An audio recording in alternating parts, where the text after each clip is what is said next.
زندہ باد اور مردہ باد کے نعروں کی کوئی حیثیت نہیں تھی، یہ رسول اللہ کی سنتوں کے دیوانے تھے۔ مال کی، جان کی، عزت کی، آبرو کی صحابہ کے نزدیک کوئی حیثیت نہیں تھے۔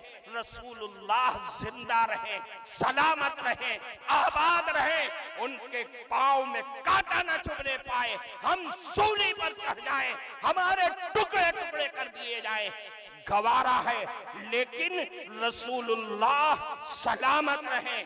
دیکھو رسول اللہ، قافلے والے کہتے ہیں اے خولہ کہاں جا رہی ہو دیوانی اور پروانی ہو کر کے؟ رسول اللہ کہاں ہیں؟ ارے تمہارے شوہر شہید ہو گئے، کہاں جا رہی ہو؟ انا للہ و انا الیہ راجعون پڑھا، آگے بڑھ گئی، دیکھو کہاں ہے رسول اللہ؟ قافلے والوں نے کہا تمہارا لڑکا شہید ہو گیا، آگے پہنچی، کسی نے کہا تمہارا بھائی بھی شہید، ارے یہ بتاؤ رسول اللہ کس حال میں؟ اما بعد،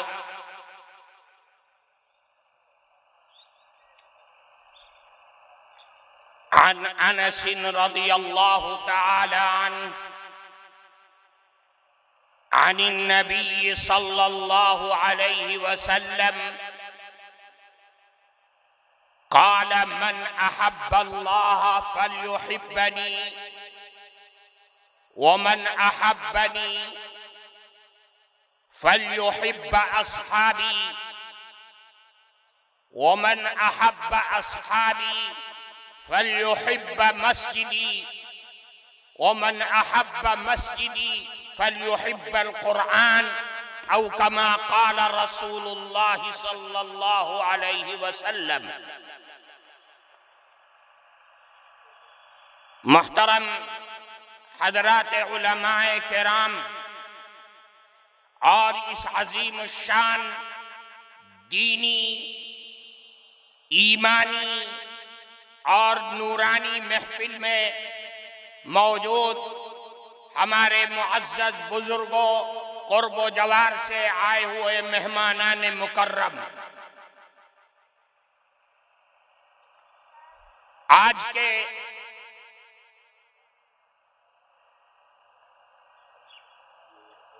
اس قرآن کی نسبت پر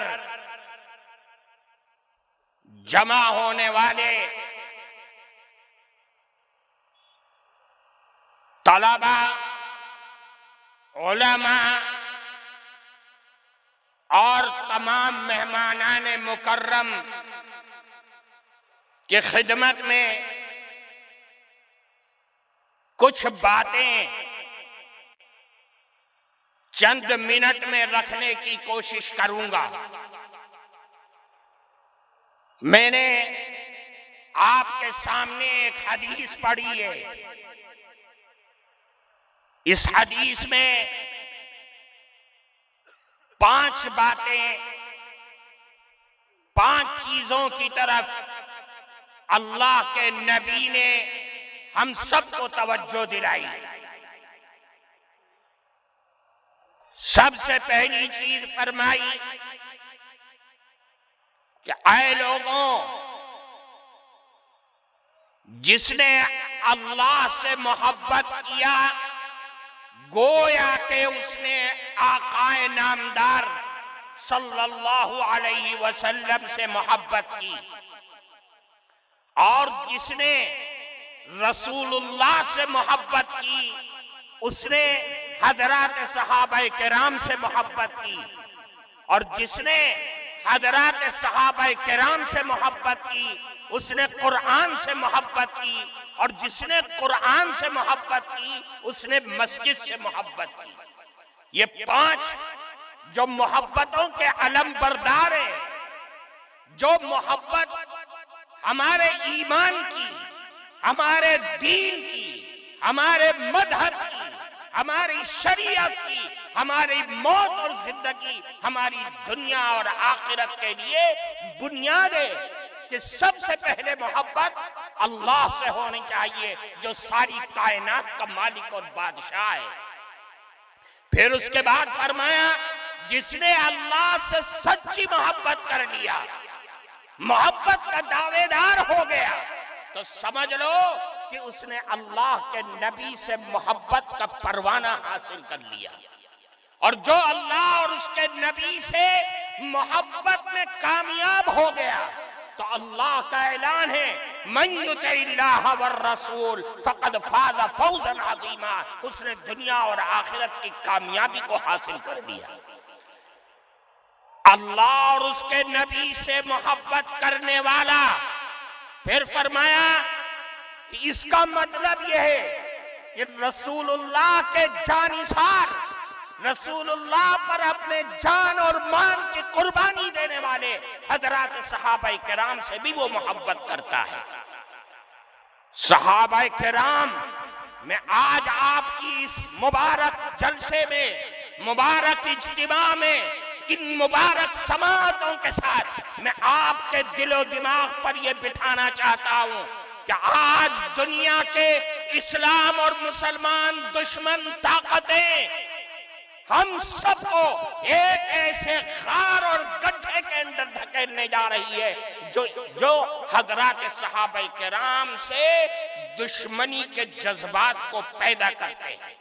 ہم یہ سبق لے کر کے جائیں کہ حضرات صحابہ کرام جو رسول اللہ کے دیوانے تھے، جو رسول اللہ کے عاشق تھے، جو رسول اللہ کی عظمت کے خاطر، ان کے زبان مبارک سے نکلے ہوئے کلمات کی خاطر جان کو، مان کو، عزت کو، آبرو کو قربان کر دینے والے ہیں، ان سے ہم اپنے دلی محبت کا جذبار کرتے رہے ہیں۔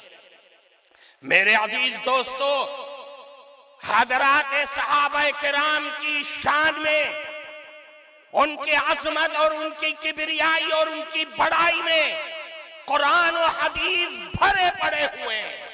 اللہ قرآن میں اعلان فرماتا ہے کہ رسول اللہ کے جانثار حضرات صحابہ کرام جنہوں نے اللہ کے نبی سے ایمان کی حالت میں ملاقات کی اور ایمانی کی حالت میں وفات پا گئے، وہ صحابی، وہ رسول اللہ کے دیوانے اور پروانے، اللہ عرش پر بیٹھ کر کے اعلان کر رہا ہے رضی اللہ عنہم ورضوا عنہ، اللہ ان سے راضی ہے اور یہ اللہ سے راضی ہے۔ اولئک هم الراشدون، یہ رشد و ہدایت کے علم بردار ہیں، جنہوں نے ان کا دامن پکڑ لیا، وہ اللہ اور اس کے نبی کے بتائے ہوئے تمام صراط مستقیم تک پہنچ چکے ہیں، اور وہ اس منزل تک پہنچ گئے جو دنیا اور آخرت کی کامیابی کی منزل ہے۔ میرے بھائیوں، میں آپ کو بتلاؤں، عبادلہ ثلاثہ حضرات صحابہ کرام کے 3 عبداللہ، جن کا نام عبداللہ ہے، عبداللہ ابن مسعود، عبداللہ ابن عباس، عبداللہ ابن عمر، وہ ان حضرات صحابہ کرام کی شان میں کیا بیان فرماتے ہیں؟ اللہ کے نبی کے صحابی حضرت عبداللہ ابن مسعود فرماتے ہیں کہ من کان مستنن فلیستن بمن قدمات، جو کوئی اتباع، پیروی، نقش قدم پر چلنے کی طاقت رکھتا ہے اور حوصلے رکھتا ہے، اس کو چاہیے کہ ان لوگوں کے راستے پر چلے جو دنیا سے چلے گئے۔ کیا مطلب؟ حضرات صحابہ کرام کے راستے پر چلے۔ پھر خود فرمایا اولئک اصحاب محمد، یہ کون لوگ ہیں؟ یہ رسول اللہ کے صحابہ ہیں، ان کے راستے پر چلے۔ ان کی خاصیت کیا تھی؟ ابرہا قلوبا واعمقہا علما واقلہا تکلفا، یہ وہ لوگ تھے جن کے دل سادہ تھے، جن کے دل رسول اللہ کے صحبت نے ایسے مبرہ، مجلہ، مصفہ اور ایسے پاک کر دیے تھے کہ کینہ، حسد، بغض، عناد، دشمنیاں، یہ ساری ان کے دلوں سے کھینچ کر کے جیسے باہر نکال دی گئی۔ اتنے صاف دل کے لوگ تھے. وَآمَقَهَا عِلْمًا, ان کے علم رسول اللہ کی صحبت میں بیٹھ کر کے ایسے گہرے پہ ہو گئے تھے جس کے تہ اور جس کے کنارے کو آج تک دنیا پا نہ سکی. اور پھر وَأَقَلَّهَا تَكَلُّفًا, ان کے ہاں کوئی تکلف نہیں تھا, ہٹو بچو نہیں تھا, زندہ باد اور مردہ باد کے نعروں کی کوئی حیثیت نہیں تھی. یہ رسول اللہ کی سنتوں کے دیوانے تھے. یہ عبداللہ ابن مسعود نے فرمایا. اور پھر دوسری جگہ فرمایا یہ صحابہ کرام جن کے قلوب کو اللہ نے جانچ کر کے پرکھ کر کے امتحان دے کر کے ساری دنیا کے انسانوں میں نبی کے بعد اگر کسی کا دل ملا ہے اللہ کو تو وہ دل صحابہ کرام کا دل تھا. فَمَا رَأَى الْمُسْلِمُونَ حَسَنًا فَهُوَ عِنْدَ اللَّهِ حَسَنٌ وَمَا رَأَى الْمُسْلِمُونَ سَيِّئًا فَهُوَ عِنْدَ اللَّهِ سَيِّئٌ. اور دیکھو مسلمانوں نے یعنی صحابہ جس چیز کو اچھا سمجھے سمجھ لو وہ اچھا ہے, جس کو وہ برا سمجھے تو سمجھ لو وہ برا ہے. صحابہ کا کسی راستے پر چلنا یہ معیار ہے ہماری اور آپ کی ہدایت کے لیے. یہ صحابہ کرام تھے. پھر عبداللہ ابن عمر, عبداللہ ابن عباس آئے, انہوں نے کیا فرمایا, اے لوگوں ما رأیت قوما خیرا من اصحاب رسول اللہ صلی اللہ علیہ وسلم, میں نے دنیا کے ہستی میں صحابہ کرام جیسے لوگوں کو میں نے تاریخ کے اوراق میں کہیں نہیں دیکھا ہے. ایسے صحابہ کرام تھے, جان قربان کرنا, مال کی, جان کی, عزت کی, آبرو کی صحابہ کے نزدیک کوئی حیثیت نہیں تھے. رسول اللہ زندہ رہے, سلامت رہے, آباد رہے, ان کے پاؤں میں کانٹا نہ چبھنے پائے, ہم سولی پر چڑھ جائیں, ہمارے ٹکڑے ٹکڑے کر دیے جائیں, گوارا ہے, لیکن رسول اللہ سلامت رہے. دیکھو خولہ بنت ثعلبہ انصاریہ خزرجیہ صحابیہ ہیں. بدر کی لڑائی میں یہ خبر احد میں خبر اڑ گئی کیا کہ رسول اللہ شہید کر دیے گئے. یہ خبر پہنچتے پہنچتے مدینے میں پہنچ گئی, وہاں عورتوں میں بے چینی ہو گئی. خولہ بنت ثعلبہ بے قرار ہو کر کے وہ نکلی گھر سے اور قافلے کی طرف دوڑ پڑی. کہاں ہے رسول اللہ؟ قافلے والے کہتے ہیں اے خولہ کہاں جا رہی ہو دیوانی اور پروانی ہو کر کے, رسول اللہ کہاں ہیں؟ ارے تمہارے شوہر شہید ہو گئے, کہاں جا رہی ہو؟ انا للہ و انا الیہ راجعون پڑھا, آگے بڑھ گئی. دیکھو کہاں ہے رسول اللہ؟ قافلے والوں نے کہا تمہارا لڑکا شہید ہو گیا. آگے پہنچی, کسی نے کہا تمہارا بھائی بھی شہید. ارے یہ بتاؤ رسول اللہ کس حال میں؟ لوگوں نے کہا دیکھو پیچھے آ رہے ہوں گے. گئی, مجمع کو چیرتے ہوئے رسول اللہ کو اپنی آنکھوں سے دیکھا, کہا کل مصیبت بعدک یا رسول اللہ جللو, اے اللہ کے نبی میں نے آپ کو دیکھ لیا, آپ سلامت رہیں, زندہ رہیں, آباد رہیں, میں بیوہ ہو جاؤں, گود چھن جائے, بے یار و مددگار ہو جاؤں, سب گوارا ہے, لیکن رسول اللہ آپ سلامت رہیں, آپ زندہ رہیں, ہم لٹ جائیں, پٹ جائیں, برباد ہو جائیں, اس کی کوئی پرواہ نہیں. یہ رسول اللہ کے دیوانے تھے. عبداللہ ابن عمر آئے, انہوں نے کیا فرمایا, اے لوگوں لا تسبوا اصحاب رسول اللہ صلی اللہ علیہ وسلم, اے لوگوں خبردار رسول اللہ کے صحابہ کو طعن و تشنیع مت کرنا, برا بھلا مت کہنا. کیوں؟ اللہ کے نبی کے ساتھ ان صحابہ کا ایک لمحہ بھی جو گزرا ہے وہ تمہاری ساری عمر کے عبادت کے عبادت اس لمحے کے مقابلہ نہیں کر سکتی۔ ایک منٹ بھی جو رسول اللہ کے ساتھ گزر گیا ہے، پڑے رہو سجدے میں، غوث، ابدال، پیر، بابا، شیخ، سارے قطب اور ابدال ساری زندگی قیامت کی صبح تک اگر سجدے میں پڑھ کر کے، رکوع میں جا کر کے، نفلوں میں بیٹھ کر کے اگر اللہ کی حمد و ثنا کرتے رہیں، خدا کی قسم چھوٹے سے چھوٹے صحابی کے پیروں کے دھول کے برابر بھی ان کی عبادت نہیں پہنچ سکتی۔ یہ ہمارا ایمان ہے، یہ عقیدہ ہے ہمارا، یہ علماء دیوبند کا عقیدہ ہے، یہ حضرت نانوتوی، حضرت امام ربانی، حضرت شیخ الاسلام، سارے علماء دیوبند کا یہ عقیدہ ہے کہ بعد میں آنے والا امتی کا بڑے سے بڑا عبادت گزار بھی حضرات صحابہ کرام کی شان کو نہیں پہنچ سکتا۔ اس لیے میرے بھائیوں، اپنے عقیدے کو درست کرنے کا موقع ہے۔ اللہ کے نبی نے فرمایا کہ جس نے رسول اللہ کے صحابہ پر طعن و تشنیع کیا، اللہ کے نبی کا اعلان ہے، اولئک علیہم لعنت اللہ والملائکۃ والناس اجمعین۔ طعن و تشنیع کرنے والوں سن لو، زبان درازی کرنے والوں سن لو، اللہ کی لعنت ہو تم پر، اور فرشتوں کی اور دنیا کے تمام انسانوں کی لعنت تمہارے اوپر ہو۔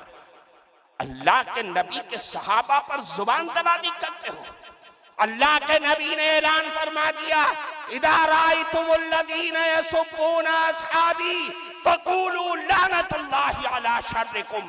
میں آپ کو یہ پیغام دینا چاہتا ہوں، اگر تم دیکھو کوئی صحابہ کے سلسلے میں کمزور لفظ کا استعمال کر رہا ہے تو اس مجلس سے اٹھ جانا، یہ کہہ کر کے اٹھنا کہ اللہ کی لعنت ہو تیری شرارت پر، تیری بدبختی پر، تیری بد زبانی پر، تیری بد کلامی پر، اللہ کی لعنت ہو۔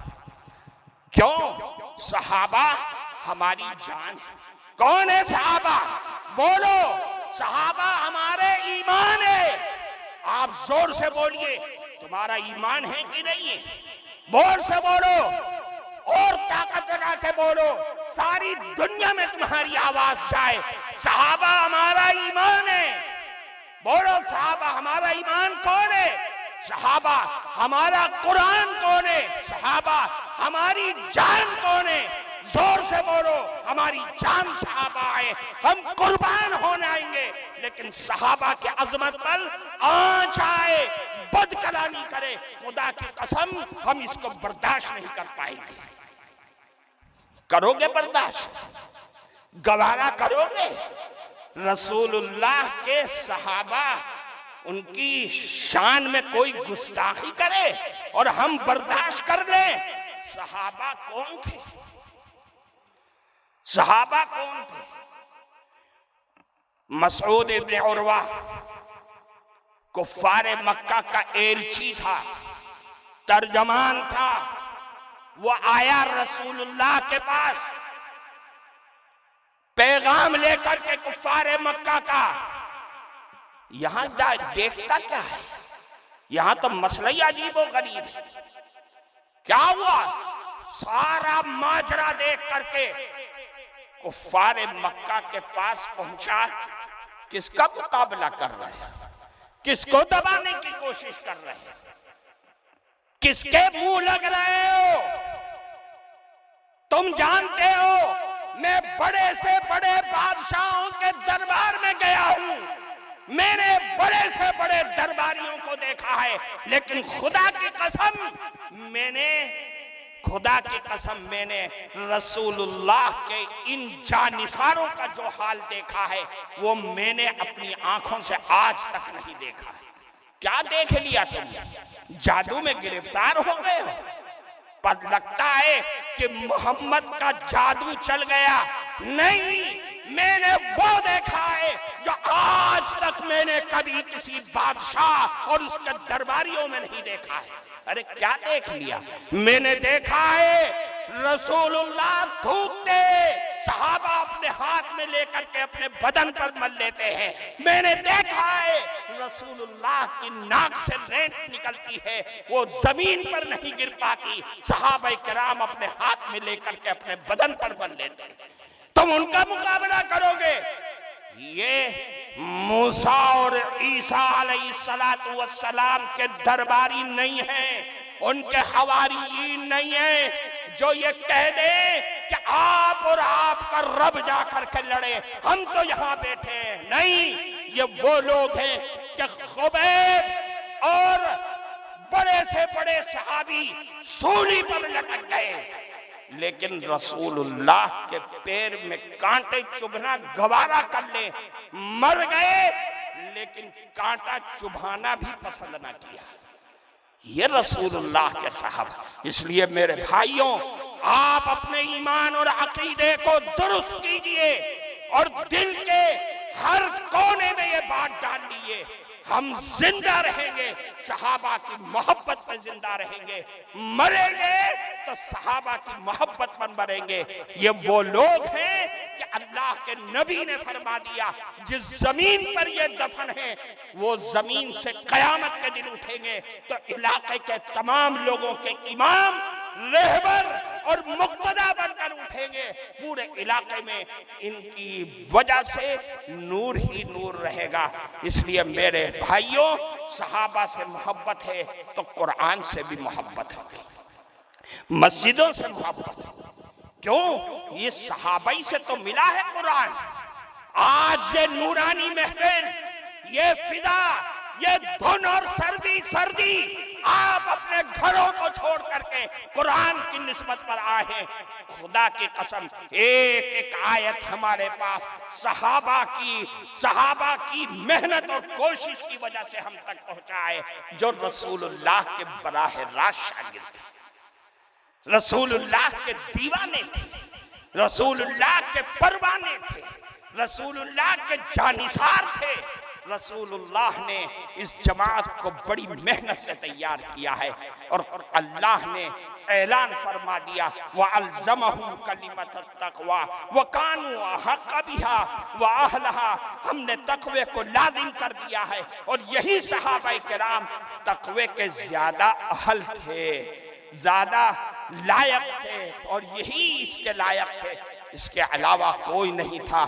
اس لیے میرے بھائیوں، ہمارے دل، ہمارا ایمان، ہمارے جسم کا ہر خون کا قطرہ صحابہ کی عظمت پر بہنے کے لیے، ختم ہونے کے لیے، مرنے کے لیے ہمیشہ تیار رہے گا۔ اس تعلیم کو اور اس پیغام کو لے کر کے آپ سب کو یہاں سے جانا ہے۔ اللہ ہم سب کو رسول اللہ کا غلام بنائے، صحابہ کا عاشق و دیوانہ اور پروانہ بنائے۔ وآخر دعوانا الحمدللہ رب العالمین۔